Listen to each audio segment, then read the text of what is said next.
नमस्कार दोस्तों। इस वीडियो में मैं आपको राज्य व्यवस्था यानी कि पॉलिटिक्स से संबंधित कुछ प्रमुख शब्दावलियां एवं उनकी अवधारणाओं को बताऊंगा। देखिए, जब भी हम कोई किताब पढ़ते हैं तो उस किताब में कुछ महत्वपूर्ण शब्द दिए होते हैं जिनका अर्थ जानना हमारे लिए काफ़ी ज़रूरी होता है, और यदि उन शब्दों का हम अर्थ नहीं जानते हैं तो हमें वो चीज़ें समझने में काफ़ी समस्याएं महसूस होती है। इसी तरह यदि हम राज्य व्यवस्था पढ़ रहे हैं तो यहाँ भी हमें कुछ महत्वपूर्ण शब्द दिए गए हैं जिनको जानना, जिनका अर्थ जानना हमारे लिए काफ़ी ज़रूरी है। इन शब्दों का मतलब हमें उन सभी परीक्षाओं के लिए जानना बेहद ज़रूरी है जहाँ पे पॉलिटी से संबंधित प्रश्न पूछे जाते हैं। फिर चाहे वो परीक्षा आईएएस की हो, पीसीएस की हो या फिर अदर वनडे एग्जाम्स की हो। इन शब्दों से हमसे डायरेक्टली प्रश्न पूछे जाते हैं, और यदि इन शब्दों का अर्थ, इन शब्दों का मतलब हमें नहीं पता है तो हम इन प्रश्नों का जवाब नहीं दे पाते हैं।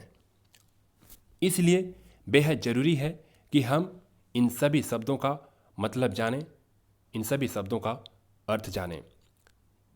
अपनी आगे आने वाले कुछ वीडियो में मैं आपको इन सभी शब्दों को एक एक करके बताऊंगा। तो चलिए देख लेते हैं वे शब्द कौन कौन से हैं। पहला जो शब्द है वह है राज्य, दूसरा सरकार, तीसरा शासन, चौथा संविधान, पांचवां संविधानवाद,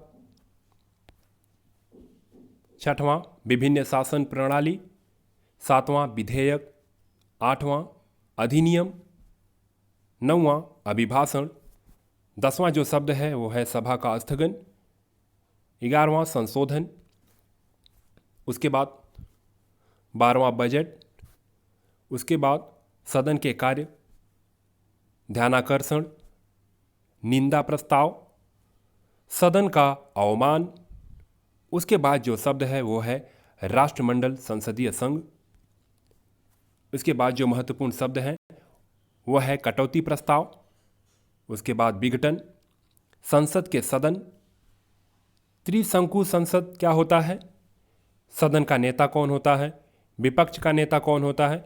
यहाँ पे अक्सर हमको कन्फ्यूजन हो जाता है कि सदन का नेता कौन होता है, विपक्ष का नेता कौन होता है, लोकसभा में बहुमत दल का नेता कौन होता है, और प्रधानमंत्री किस सदन का नेता होता है। आगे देखते हैं।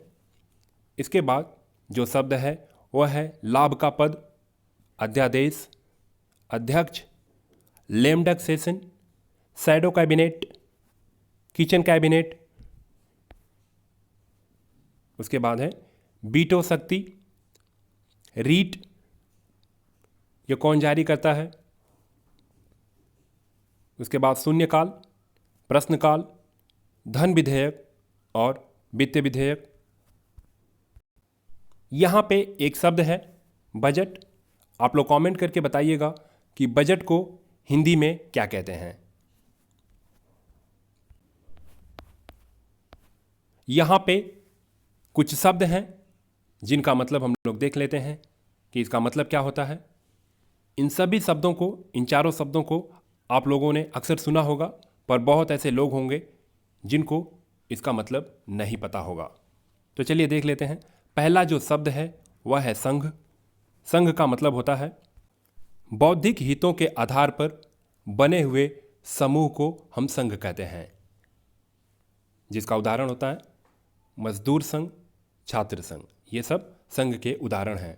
दूसरा जो शब्द है वह है समुदाय, और इसका मतलब होता है कि भावनात्मक हितों के आधार पर बने हुए समूह को हम समुदाय कहते हैं, और इसका उदाहरण है परिवार और राष्ट्र।